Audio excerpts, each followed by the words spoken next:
আসসালামু আলাইকুম প্রিয় বন্ধুরা, আজকে আমি হাজির হয়েছি আপনাদের সামনে এমন একটি ভর্তা রেসিপি নিয়ে যেটা দেখলে আপনারা পুরোই তো অবাক হয়ে যাবেন, ভাববেন এটাও কি খাওয়া সম্ভব।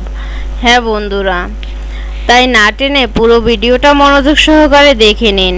এই যে দেখতেই পারছেন এটাকে কি বলে, এটা হলো ভুট্টা, একদম কচি ভুট্টা। উপরে দেখতেই পাচ্ছেন ফুলগুলো এখনো ঝরে যায়নি, একদম কচি, ভিতরের অংশটাও একদম নরম আছে। এই যে দেখুন, আমি কিন্তু উপরের খোসাটা ছাড়িয়ে নিচ্ছি। এইভাবে আপনারা খোসা ছাড়িয়ে নেবেন। আমি এক এক করে সবকটা ভুট্টার খোসা ছাড়িয়ে নিয়েছি। দেখুন একদম কচি।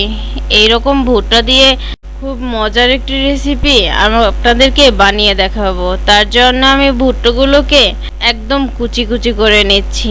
আপনাদের নিজেদের পছন্দ অনুযায়ী ভুট্টাগুলোকে কুচি কুচি করে নেবেন। ভুট্টার ভিতরের অংশটাও কিন্তু আমি নিয়ে নিচ্ছি। আমি কিন্তু এখানে ভুট্টার ভিতরের অংশটা ফেলে দেইনি। এই যে দেখুন, আমি এই রকমের ভাবে কুচি কুচি করে নিয়েছি। আর এর জন্য এখন আমার লাগবে পেঁয়াজ, রসুন, কাঁচামরিচ আর চিংড়ি মাছ।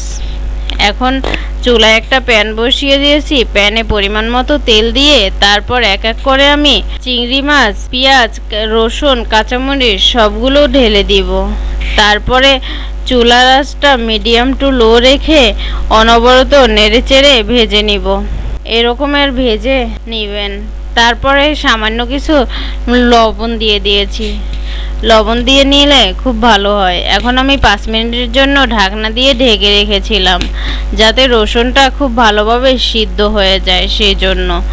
এখন এইভাবে আপনারা ভেজে নেবেন। এই যে দেখুন, এইরকম হালকা লালচে করে ভেজে নিব। এখন আমি উঠিয়ে নিচ্ছি। এখন বাকি তেলের ভিতরে আমি ভুট্টাগুলোকে ভেজে নিব। ভুট্টাটা ভাজার সময় আপনারা একটু সময় নিয়ে ভাজবেন, কারণ এই ভুট্টাটা কিন্তু খেতে খুবই মিষ্টি হয়। তাই একটু সময় নিয়ে একটু লালচে করে ভেজে নেবেন, তাতে ভুট্টাটা মিষ্টি কম লাগবে। আমি ভুট্টার ভিতরেও একটু লবণ দিয়ে দিয়েছি। এখন কিছু সময় ঢাকনা দিয়ে ঢেকে রেখেছিলাম যাতে সিদ্ধ হয়। এখন অনবরত নেড়েচেড়ে এইভাবে ভেজে তারপর উঠিয়ে নিলাম। দেখুন ভুট্টাটা কিভাবে ভেজে নিয়েছি আপনাদেরকে সামনে থেকেই দেখিয়ে নিচ্ছি। ঠিক এইভাবেই একটু পোড়া পোড়া করে ভেজে নেবেন। এখন শিলপাটায় বেটে নেওয়ার পালা।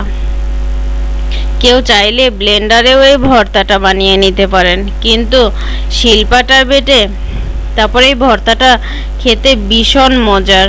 তাই ব্লেন্ডারটা স্কিপ করে শিলপাটায় বেটে নেওয়ার চেষ্টা করবেন। এতটা সুস্বাদু এই ভর্তাটা বলে বোঝাতে পারবো না। আপনারা তো ভাবছেন এটাও কি আবার খায়? হ্যাঁ বন্ধুরা, এই ভর্তাটা খেতে এতটা মজার, একবার হলেও বাসায় বানিয়ে খেয়ে দেখবেন। যদি খেয়ে দেখেন তাহলে এই ভর্তার পাগল হয়ে যাবেন, তাহলে বারবার খেতে ইচ্ছে করবে। ভুট্টোর সিজনে কেউ একবার হলেও বাসায় এই ভুট্টো ভর্তাটা বানিয়ে খেয়ে দেখবেন। আমার কথা বিশ্বাস না হলে একবার নিজেই বানিয়ে খেয়ে দেখুন কতটা সুস্বাদু। আমার ভর্তা বাটা হয়ে গেছে। এই পর্যায়ে আমি এখন কিন্তু সবটা মিক্স করে নিচ্ছি। কতটা লোভনীয় হয়েছে ভর্তাটা বাটার পরে, খেতেও ভীষণ মজার। কেউ চাইলে চিংড়ি মাছ ছাড়াও এই ভর্তাটা বানিয়ে নিতে পারেন, সেটাও কিন্তু খুবই সুস্বাদু। তবে চিংড়ি মাছ দিলে সেই ভর্তাটা খেতে আরও বেশি সুস্বাদু হয়। তাই দেরি না করে ঝটপট বানিয়ে ফেলুন এরকমের একটি ভর্তা। যদি আপনাদের কাছে এই ভর্তার ভিডিওটা ভালো লেগে থাকে তাহলে চ্যানেলটিকে সাবস্ক্রাইব করে দিবেন। আল্লাহ হাফেজ।